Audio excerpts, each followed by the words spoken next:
Voilà la famille, on parle plus tôt, on vieillit, les savoirs ne mentent pas. Appelez-moi The Game, Gossip DRC News avec Jazz Gavoulou. Hein? On parle plus trop.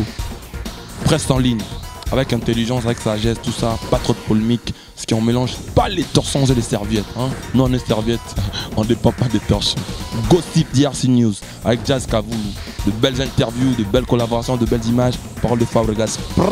Appelez-moi The Game. Gossip DRC News. Les boss, ah. Amis fidèles internautes, assalamu alaikum wa rahmatullahi ta'ala wa barakatuh. Naba musulman c'est partout dans le monde, bonjour ou bonsoir. Naba ndeko na biso ba chrétien, ba Christou, toloba na lobaka mingi ke ngai biso na bino tozali bana ya papa moko. Papa Abraham, donc père de la nation. Kaka ndenge ezalaka, kaka ndenge bino banasalaka mosala o bino ba fan nanga mosengaka ngai. Donc lelo Gossip DRC News ekiti na komi nyakasa vous. Nazana ba analyste politique, opposition, analyste politique. Je ne sais pas si c'est majorité. Donc, ma question, ma mituna eza ebeli. Na ba analyste na ngana zara bango ana plateau. Na yango na ose na bana partout dans le monde, ba combattant partout dans le monde, ba Hong Kong, Chypre, Chine, bo s'abonner massivement na chaîne na bino moko. Gossip DRC News, chaîne à Makambu, chaîne où il y a la actualité, chaîne où il y a solo. Donc, tant on chaîne à solo, non, moi déjà papa Jazz Gavoulou, non, moi déjà amené ta casse à la blanche dans la zone net, dans la zone naître. Donc, non, moi déjà amené ta Clémentine, monter ma papa Issa Ebuta. Donc, moi déjà papa Rabiso Jonas Mukamba na Canada, non, moi déjà oncle Kuna na Canada, Montréal, non, moi déjà nombre na Toronto, non, moi déjà Chideri Tiba depuis Paris. Non, moi déjà Lido Raja, papa na Nabil Clarissa Fille. Dans London, on va s'en mais donc les lots vraiment merci. Bonjour. Bonjour maman. Bonjour. Bonjour. Et ma santé. Oui, ça va. On m'a de la politique, donc bon pas mal donc en termes de politique, en gros. Et toujours meka, toujours mettre au temple na rythme ya Congo. C'est la rythme ya Congo, les autres temple ya Congo. Tozotala makambo nyonso ndenge ezokendele tozokotala yango na misu ya butu mpe na misu ya moi donc tozala na bakongolais tozobunda kaka. Merci beaucoup. Expliquez-moi ndeko bananti bayeba ozanga nkombo na yo na ntenga ngai nkombo na nga misi Youssouf Kabamba nazali secrétaire en charge ya question politique na dynamique de Congolais pour la paix oyo babengaka DCP nazali analyste politique en bilan de Mongaï Awana. Papa, Mangai, bonjour, il peut se présenter. Bonjour, maman journaliste. Ngai Kombo Nanga, Atweka Ibrahim, Nazali, licencié en théologie des droits communautaires, étudiant en deuxième grade de droit, et puis Nazali, analyste politique. C'est tout. Papa? Bonjour, maman, Bébé Poutou Jaffa. Nazali, mon père est étudiant pour la théologie et développement communautaire. Alors, tu peux voir diplôme d'un graduat. Donc, il y a un analyste politique. On a un cannabis au Congo. C'est tout dans mon pays. Merci beaucoup. Que ce soit le papa Youssouf, Kabamba, citation à bon cannabis. Et donc, analyste politique au Julien Mondegeni. En tout cas, maman journaliste, merci beaucoup pour la question de Toningaï, na CPL Makassi. Situation à Mbo Kanamso Kende Malam. Na remercier vraiment le président de la République, Joseph Kabila Kabange, na initiative Oyo Azwaki Yako Pesa Dauphin na Mboka. Na remercier les sous vraiment Nenge Baninga Batunyoso ya Mokili Baza pour remercier Kaye entre le président de la France, les États-Unis a remercié par voie ambassade na Congo. Le président d'Iran et tout consort, je remercie Nandenga Silikola qui est réellement que Mboka na biso ezali République démocratique du Congo. En tout cas, le climat politique dans Mboka na biso ezali vraiment apaisé, sauf que dongolo miso ba oyo balingaka te que Mboka na biso ke liboso bazali koluka toujours par quelle voie bakoki kopusa na kokota kobebisa mai oyo bana Mboka baza kosala mikolo na mikolo. Mais quant à moi, étant qu'analyste politique, namoni vraiment avenir ya Congo. Namoni avenir ya Congo autrement. Namoni avenir ya Congo Nathan où bazo longola déjà candidat mususu ya bato komoni avenir ya Congo Nathan déjà na moni papier etamboli que mardi ba bimate et tout marché ko salama et tout là moni avenir ya Congo maman na ko sala marché ba ko sala marché pour le problème des timines parce que biso nyonso tozalaki na souci to kanisa ki peut-être ni colonna c'est ko ki ko tutana to kanisa ki comme si que Congo ba ko balola yango et que comme bilanga ce qui peut-être doit faire à limiter. Les lobos de Togo, mon ibisonio sont ensemble, au moins qui osent la camoufler ma mère, au moins qui osent la vraiment congolais de naissance, au moins qui osent la vraiment politicien soit vous allez causer la commercialisation politique, soit bien vous allez vrai politicien, ou vous allez causer la comment analyse à un moment, soit vous allez autant de politique internationalité. Dans le moment où on a qui connaît ça, on a conseillé le moment où Kabila a fait exemple de l'Afrique. En Afrique centrale, autant de pays mon côté, oyoyo, basé na signaux la démocratie, le la République démocratique du Congo, égalité. Ce qui même tout le pays du Maghreb, au coup de pédia égalité. Mais la Corée du Nord, mon conseil, que même le pays européen le plus organisé, par pourquoi je suis allé, tout le monde qui est aux États-Unis d'Amérique, tant que nous avons le pouvoir, ce qui s'est passé aux États-Unis. Tout ça va analyser cette politique, on a vite compris. Il y a la haute tricherie. Peut-être parce qu'il va avoir une grande puissance. Tout le monde sait ce qui s'est passé avec Macron en France. Tout le monde n'a pas dit que Macron en France. Je crois qu'il n'est pas président sortant. Est-ce qu'on dit que ce qui est vraiment démocratie dans le sens où le bango va comme définition? Est-ce que réellement ce qui s'est passé en France ou ce qui s'est passé aux États-Unis d'Amérique, les années de démocratie? Parce qu'ils sont des pays développés, ils ont une grande puissance mondiale, mais en République démocratique du Congo, nous devons saluer le président sortant. Parce qu'il a apaisé. Aujourd'hui, soit qu'il y a attention, il y a prêté pour les élections. Merci beaucoup, à droite, papa. Est-ce que ma première information est date le 23 décembre 2018? Merci, maman journaliste, pour la question. Moi, étant analyste politique, les alliés locaux toujours soutenir, il faut élection et ça le 23 décembre. Mais élection, ça va de manière nigne. Dans le ligne nigne. Dans le ligne, oh, mais c'est Kabila, Kanima Kamunyoso, à privatiser Seni. Seni, comme il y a eu, à Tibatouné, il y a mis ça dans la carte de Seni, pas comme encore le candidature, il y a pas empêcher, mais je ne suis pas à la tête. Tu as élection, mais élection est inclusive et non élection est exclusive. Tout le monde qui a sorti médiatique, il y a président du Sénat, Léon Kengouadoun. Il y a membre, il y a FCC, il y a signé qui charte, il y a FCC. Alors, pas qui est clair. Tant qu'il y a une élection, il y a apaiser et puis démocratique. Pour l'élection, vous avez inscrit un candidat pour l'opposition, pour prendre la mission de candidat, pour que ces maisons arrêtent, il y a prendre la mission de la poste d'arrêter. Il n'y a pas de mission qui n'a pas de soupe en Dakar, na Kingakati. Tout ça, la poste d'élection à Bongoté, tout l'élection, Moutounion, Soko, à Bengami Congolais, Azala, à respecter l'accord de Saint-Sylvestre. Dans le qui est peur qu'on débatte dans la démocratie, dans la Zali, Kabila, c'est exemple la démocratie. Et ça n'a pas si vous avez dit, ah, mais ça va parole à Bongo. Et ça n'a pas si vous avez Kabila, la démocratie. Tu veux pour une élection depuis 2016. Et c'est-à-dire, forcément, ça a sous pression, ça a volontairement. Soit dans le démocrate, là, qui c'est exemple, depuis 2016, on a organisé une élection apaisée. Je crois que les démocrates, nous avons ces élections sous pression sans respecter l'accord à Saint-Sylvestre. Moi, je suis à nous avons fait que nous avons le logement de ma candidature les années Sikani. Nous sommes des Congolais, nous faisons la mise. Nous avons une élection, mais nous avons une élection. Les autres, ça, on calculé à Kabila, na machine à voler. Les autres, ça, n'a pas affiché l'électorat, il y a bisous qui veulent les cartes électeurs, il y a bisous les gens qui prêtent. Pour éviter ceux qui n'ignorent au Kabila, de l'évaluation, à imposer bisous candidats. Mais déjà, empreinte sur les gens dans la machine, et au tchèque, il est déjà, il est au tchèque, il s'est abiboué. Empreinte les gens dans la machine, il y a un maman journaliste. Après, tu as un bimi, quand tu as bisous, tu as un sang là-bas, tu as un prophète bazar. Tout le monde qui est secrétaire chargé informatique, il y a bâche logistique qui a signé à Kimaki, à Bébé, la BBC, Bébé. À partir, il y a un de découvrir les lots de ce que tu as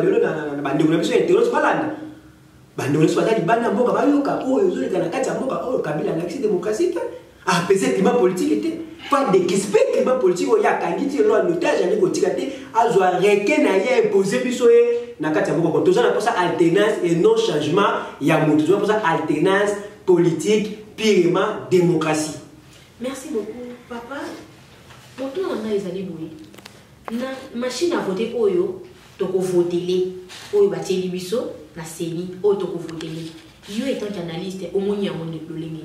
Merci maman. Journaliste na motu no pesi ngai ezali vraiment malamu makasi ya liboso na kopesa mbote na président na ngai Félix Tshisekedi Tshilombo yenda azali président na ngai yende motu aza vraiment motu il faut azala na kati ya mboka wana. À ce qui concerne machine à voler, ça machine à voler, ça machine à voter. Ce qui est une machine à voter, il y a une élection à Liboso, élection à 2006, tout ça qui est voté, machine est à la guité. Élection à 2011, machine est à la guité. Et ça dit manœuvre au moment quand Kabila a dit que ça la pone à boyer par élection, le col à bazan a monté, le col à bazan a battu, va trouver la ligne bangote, et ça dit stratégie n'a pas moi pour ça la machine wana. Pour l'unité, bango va protéger la carte machine wana. Biso vous avez oublié la machine à voler. Ce qui est là qui est Kabila aza démocrate. Kabila a dit Congo. Mais quand il a une élection est à la normale, et non l'élection est à la condition. Quand il y a une découpage au niveau il y a d'autres personnes qui vont écarter bango. Le président a dit que nous avons carte à prison. A ministre va monter pour encore les lobbying. Encore les arbres de l'élection et ça les mamoudions surtout dans les bandes. Dibanda ya mboka baoba kama baoba bengana plaza ni bazonga bio le bio za démocrate bio le bio za que non on a posé élection c'est que l'élection ça pour la biso tout là pour la élection vous allez pour la nini mais à respecter accord à Saint-Sylvain à respecter accord te na ndenge doté comme on a mikoleleki a discours ya puta mokonzi ya mboka ezalaki ki alors ki accord respecter constitution comment na ngambu na bino na opposition olingi pour respecter la constitution parce que tata pour dire que n'a pas respecter constitution bino pe bo respecter constitution ne ma kamamo ya mo bandit comment pas na bino pe sa bilinga comme que oh constitution comme be oh triqué oh à vous. Merci maman à respecter constitution ce qui a respecté la constitution il y a les gars au mandat 2016 il y a les gars organisé l'élection mandat 2016 et le chiffre là il y a tous les boutons là encore et constitution ezali na sima ya accord on est allé bosser dans le mesure de l'élection une non constitution ce qui continue ezali na valeur ndanga respecter mon année 2016 mais le rôle respecter bien ngote za autant moi accord on est décision que non élection ezali seulement bandaka là mais azali quoi bokima yango même si a présenté dauphin ouais a présenté wana oui azana bato ba voter comme président bati ka machine à voter za mpanza machine wana ezali nini ezali hypothèse na bango pona kozala ndenge nini ba mouvement surtout ni ba balingo sana soki yango ezali te que non pona ezala empêchement na Congo te comme élection za la te oza komona te que non bazali ko fabriquer que élection za la te pour machine à voler wana to kolinga yango te biso ba Congo to lingi yango te mutu na bango de misi dauphin azali soit disant dauphin misi dauphin na ozo que représenter la place surtout dauphin ne yo wana c'est ça. Mais à ce qu'il y a une machine à voter, hypothèse de la machine à voter, tu as voté, merci beaucoup. Papa, Youssouf, tu as dit que les Congolais, ils ont une machine à voter. Ils ont une machine à voter, ils tout est comme la déclaration Niki allait dans les États-Unis, alors que c'est une déclaration qui n'est pas question de machine à voter. Tout voter sur un papier, n'est-ce pas pays où ils ont développé. Bah voter quand on a papier, il y a papier n'a voté pour attirer kuna et c'est acquis. Pas question de machine à voter. Bah koko o ya mikolo o ya tangate à ko voter ndenge na machine à voter. Ai bikuté au banda wapa usuka wapa osala ndenge ni. Par rapport à makimba makambwana yuko ko lobani. En tout cas, maman journaliste Aminata, na yebi koza journaliste monene. Vous allez journaliste moko ya monene na sepela mingi ko na émission na autant na mona kango tango nyoso. Kasi nalingi un peu to souligner le komoko. Tous les analystes politiques sont négés tous les mais tous les analystes politiques il y a rumeur de la vérité. Tous les analystes politiques tous la politique qui a sans été à la baraté. Tous les vraiment analystes politiques tous autant la politique ya mboka na biso na lisu ya bokebi. Tous autant yango étant que ba homme d'état. Tous autant yango étant que ba oyo ba ko défendre mboka oyo lobby. Ndeko Kabila zali mortalité akoleka ko kendaka. Mokolomoko et que la mutukingane et c'est pourquoi na koyebisa wana mokose na lombango ke na Congo tozali plus besoin na posa ya bato kotanga ba kombo ya bato te tozali plus na posa pour le battre que Kabila Tshisekedi ndité il faut tout le kabiso nyoso ensemble ndenge ni de commettre fin na système o ba imposer Afrique Oyo moko ya pays RDC écoute na katikati na yango. Machine à voter et imprimante. En réalité, ceux qui battent les politiciens, il y a opposition, de la machine à voter, mais ça prêté pour les élections. En tout cas, on a poussé. Est-ce que aussi on mettait nos machines en haut? Ok, nous comment on a le fonctionnement, il y a machine en déguisé. Les autres, c'est la similité. Déclaration, il y a des Jean-Pierre Bien, mais déclaration politique, maman. Déclaration de Jean-Pierre Bien, mais déclaration politique. Yo quand c'est que Jean-Pierre Bien, maintenant, on a qui a séni, négatif, qui a encore machine, c'est pas une minute. On regarde le bangoté. Tous les politiciens, tous la keba, n'a pas déclaration politique. Oyoyo, ils allaient pousser la population. Parce que au moment où ils allaient boya, ils allaient n'a pas de non, n'a pas de combo ya population. De quoi opposition peut combo ya population. De quelle population sont les tous les quand la même population c'est ce que comment c'est faux. Donc machine à voter, ils allaient projet, quand il y a des connangaté, ils allaient des projets de quoi ils allaient naseni, qui m'a ils allaient voler la tombe naïe. Yende atika ki projet wana na 2013 ya kolongola machine ni kosala élection na maboko parce que na 2006 balobaki ke ndeko Kabila ayibaki akishaki azalaki président parce que élection ça na maboko na 2011 et boti sous makambo avec ndeko Kabila akishaki ayibaki pourquoi élection ça na maboko ba ko vanda bango nyoso tala to la politique ya koloba comment ma telle politique. Mais quand on a bangono stoko sala ndenge nini ndenge oyo asili ko pemisa molimo na yepa tata Nzambe ayi ko lobakete toujours projet ya imprimante ndeko ba benga machine ndeko ya biso ya États-Unis il est azana ni po apesa so ordre na kati ya mboka le pays le Congo c'est tout un pays eza indépendant ay ko ki ko sala makambo na yango tango oyo ya welinge moni yango ezali malamu. Bakomi na accord parce que là qui va de comment dire accord à Saint-Sylvestre est-ce que et si batani un accord esprit accord wana parce que batani sur le blaga accord est-ce que si batani esprit accord na katikati ya accord balobaki que il faut tout le mécanisme nini oyoyo et que réduire coût il y a dépenses il y a élection batani papier imprimante livre mobimba boye journal. En Afrique du Sud, parce que l'imprimerie, il fallait en Afrique du Sud. Quel est le nombre et le tonnage? Le nom est sur 26 candidats, puisqu'il y a FCC 27. Au-delà, il y a 4500 candidats, députés nationaux, 2000 la députation provinciale. Ce qui va mettre ça dans un journal. Aujourd'hui, maman, vous êtes incapable d'avoir. Vous avez mis sur comment là? Ça une facilité que maman a mon polo sera pour devant machine à voter alors bien à le numéro 130 mettez ça bêta 1 bêta 2 bêta 0 bêta pam comme papa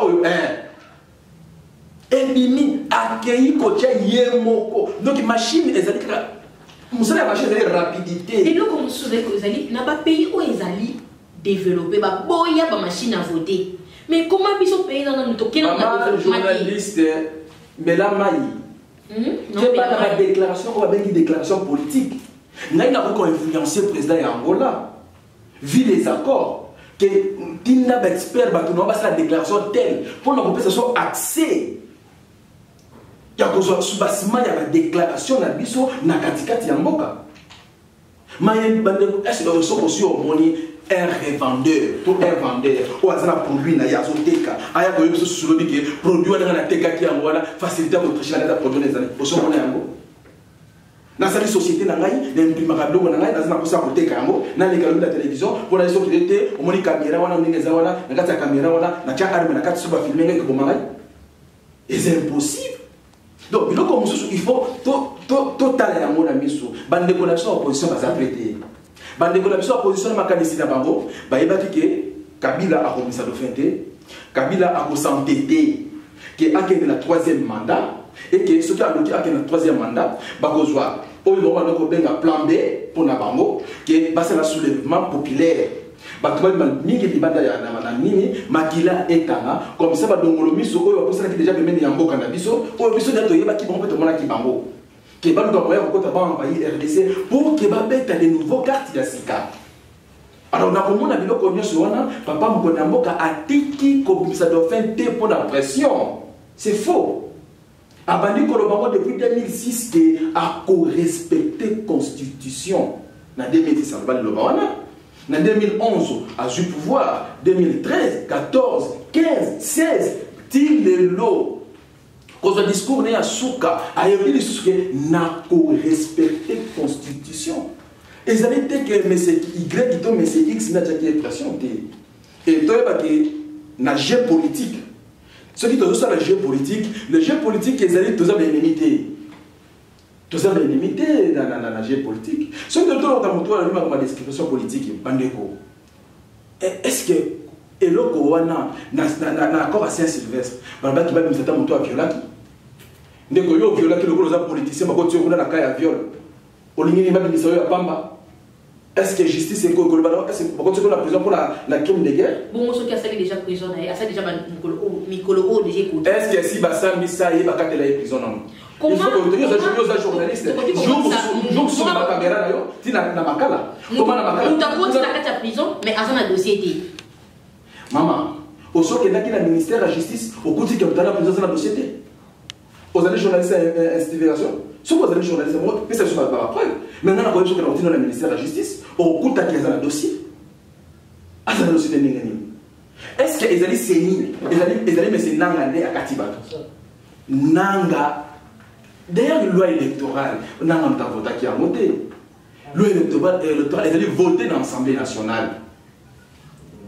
Bazu loi ba pesi nanga avant la loi avant kota la loi ndeko Jean-Pierre Bemba yo si omona bandeko na biso ya opposition ezali politique ya solo pona ko boya ko pesa bango ba qualité mosusu ezali politique ya solo kasi basa la politique wana basa la politique ba politicien te basa la politique o ezali la ndenge ya définition donc c'est l'art de gérer. Cité moko, bateau moko, ou gouverner bateau moko. Parce que ndeko Jean-Pierre Bemba, là je l'ai ndeko Jean-Pierre Bemba, ou pas si on attend comme on est et pas ndeko na opposition. Mais surtout nous analystes de opposition, nous analystes de opposition, mais tala makamoni sur le bakati opposition. Ndeko na Jean-Pierre Bemba ba quitter. Parce que acquittement d'ailleurs, parce que l'acquittement moko totalité. Toi qui te pour le premier problème, non. Deuxième problème, la subordination des témoins. Maman, ça sont les antonymes, les synonymes, la 4-4 et la presse. Il y a des subordination des témoins. Cela veut dire quoi? Et les c'est le témoignage. Il y a ce qu'il y a un problème dans la justice internationale. Nan aussi ici en voté, nan ba capture en voté, nan ba quitter totalement à un homme libre. Osana pour savoir retenir comment on a saigné na base de quel critère? Osanani.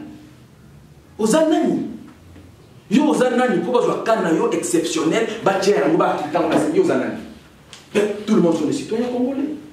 Ce qui est aujourd'hui deuxième problème oyo bande ko na biso mususu oyo soki ya mi be ko ya saigné yo. Ça est fort que Mibeko wana ya problème de nationalité et joyauté.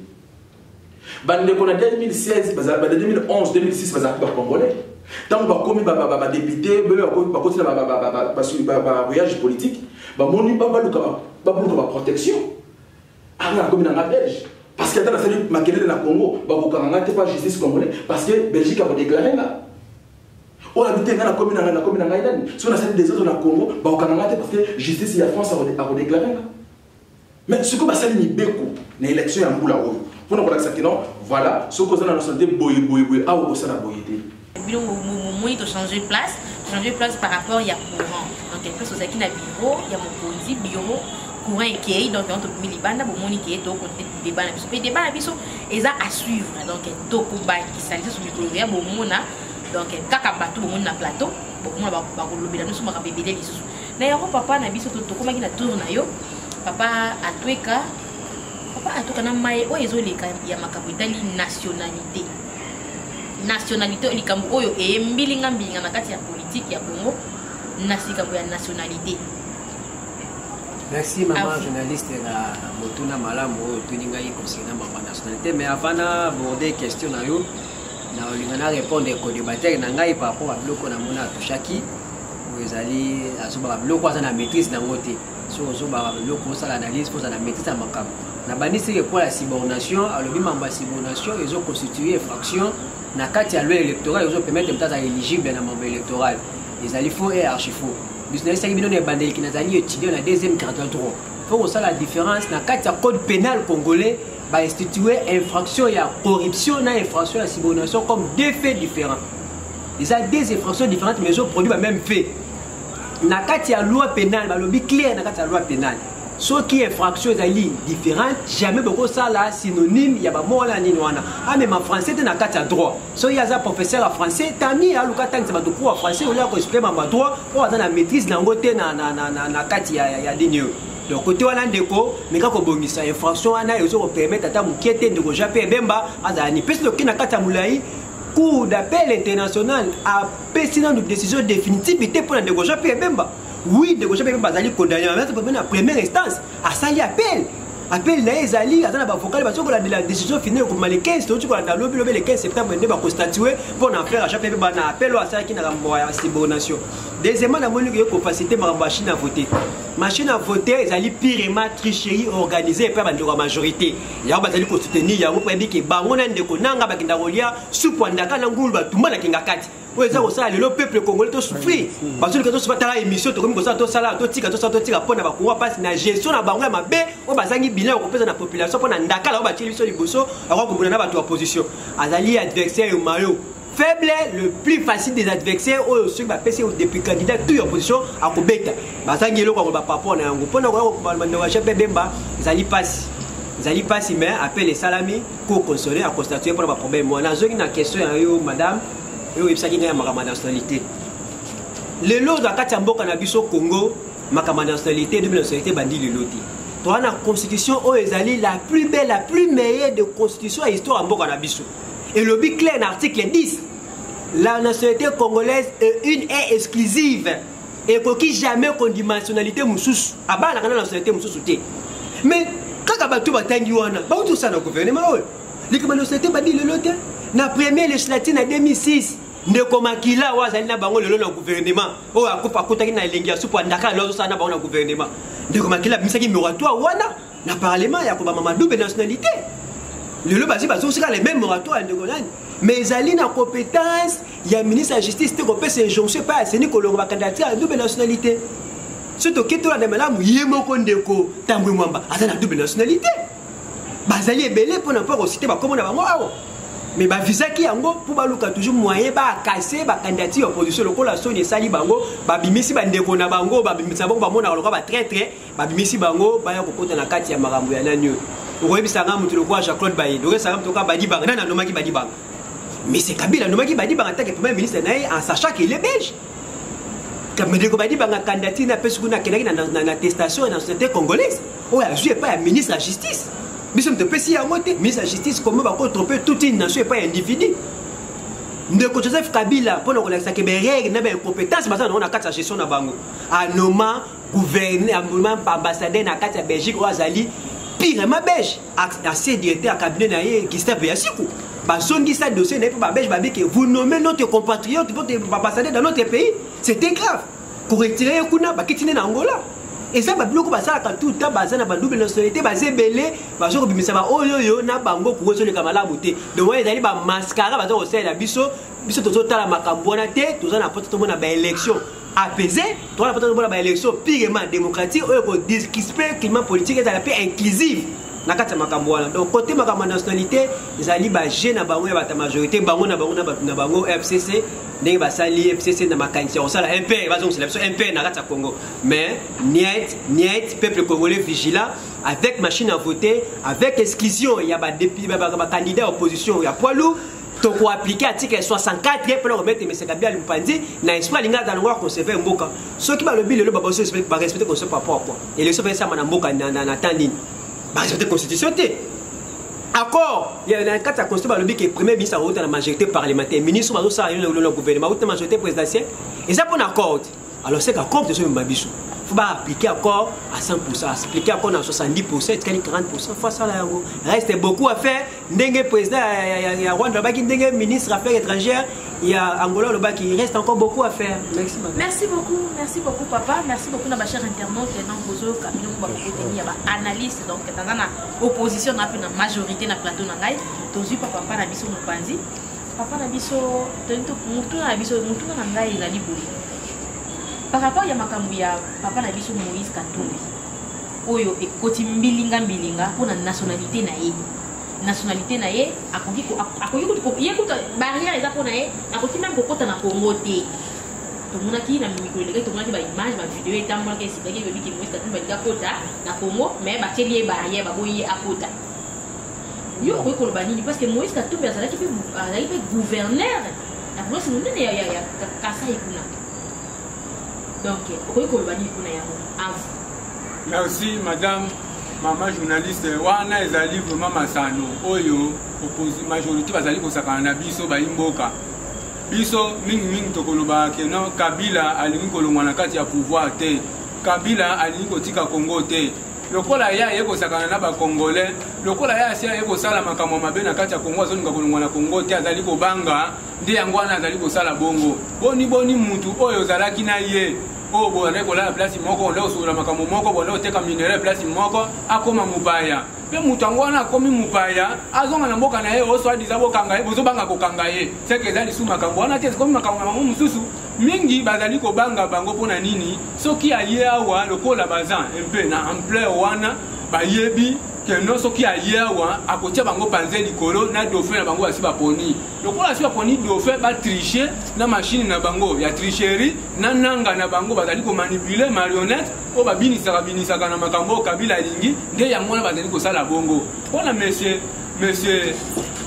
président na biso Moïse Katumbi azana problème Moïse que Katumbi azana infraction il faut azonga mboka na ye te soka azonga bakokanga ye akimaki kokima se ngongo yango ekokiti aya bokanga ye siko bokanga ye te bokongoluka ye siko makambo misusu soki totali yango ezali bazali kobanga bango bamema biso na maponami oyo tozali kozela oyo alakaki mokili mobimba keno akorespecte constitution o akorespecte accord malgré accord eza respecte te constitution mpe eza respecte te accord eza respecte te mpona nini baimboka oyo akangaki baopposa baza ya kobima te baoyo nyonso to babayiki yango bauta libanda ya kokota awawa mpona kosala makambo ya politike na mboka na bango na transparence na makambo nyonso to ezala normal asili alingi kotika bango te nde tokoyebisa message na biso ezali kaka keno bana Congo mobimba biso nyonso to baklasse nyonso to ya opposition toza na différence te toza place moko toza tata moko biso toza bacongolais oh Kabila Mose alobaki ne jamais trahir le Congo tolingi to trahir Congo te Congo eza ya biso Kabila aluka nzela ya oye abimela oye ayaki azongaka na nzela wana lokola bimisi dauphin na ye ndakala na ye tosepeli po alingaki ahypothéquer pouvoir usurper pouvoir mais lokola batie vraiment chaud makasi mais ça n'a été alobaki bien à respecter constitution alobaki yango ye moko na discours na yabaki ki ako respecter constitution siko côté na bino opposition bokomi mbilinga mieko siko na bino parce que bolingi te ko respecter constitution parce que bon respecter ba loi électorale ako respecter constitution ndenge nini aussi longtemps to yebi que no constitution na accord les place moko accord elobi nini ba bimisa ba kanga maki ba koma libre baya kosala e maponami po maponami eza feti no maponami ezali feti mais pas na biso maponami komi lokolo eloko moko boye il faut ezala bongo te nde émission oyo ekati biso par rapport ya courant mais mbala ya sima tokoyeba kosenga kaka tozonga suka na makambo oyo kaka Kabila atika pouvoir Kabila a organisé élection na ndenge oyo population alingi toyebi Cicero muno toyebi Cicero Marcus Tullius Cicero a commis 900 livres na ba livre na nyoso to akomaki si livre moko kaka azui échec comme échec pour na nini pour population baboyaki eloko wana population to liki eloko wana tika yango. Merci beaucoup na ba chers internautes, merci beaucoup na Lito Hadja na Manchester papa na Nabi papa pasteur, merci beaucoup na papa Jonas Mukamba, merci beaucoup na mon papa Kassa Pandu na États-Unis, Shora Kassa, Bakar Kassa, mon papa moi, Anifa Joji, donc famille Kassa Mobimba, Tomi Bino Salam, donc ba fan nanga ba os Amata Kassa la Blanche, beau s'abonner massivement à la chaîne na Bino Moko, Crossip DRC News. Plateau Oyo, bon mona yango, ba jour ezali koya. Affaire à suivre. Merci. Voilà la famille, on parle plus tôt. On vieillit, le savoir ne ment pas. Appelez-moi The Game. Gossip DRC News avec Jazz Gavoulou. Hein? On parle plus trop. Presse en ligne. Avec intelligence, avec sagesse, tout ça. Pas trop de polémique. Ce qui on mélange pas les torsons et les serviettes. Hein? Nous on est serviettes, on ne dépend pas des torchons. Gossip DRC News avec Jazz Gavoulou. De belles interviews, de belles collaborations, de belles images. Parole de Fabregas. Appelez-moi The Game. Gossip DRC News. Les bossés, ah.